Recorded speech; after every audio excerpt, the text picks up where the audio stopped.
Kita udah turun dari bridge Punggungan Dempo sampai ke titik saya yang record kurang lebih 30 meter. Dan ini relief medan lereng Dempo atau kalderanya. Kita coba susuri sedikit sampai teras 1, 2 ini. Dan lokal.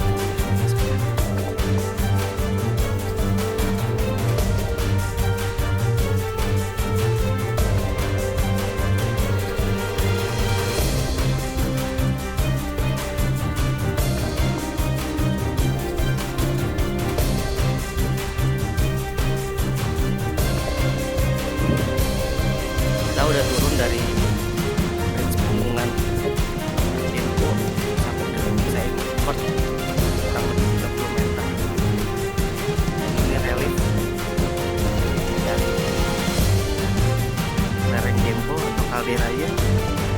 Kita coba susuri sedikit ke atas 1, 2 ini.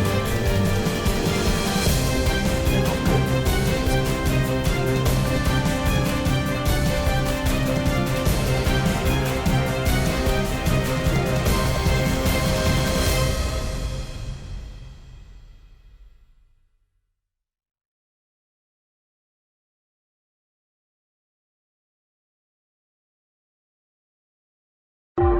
oke.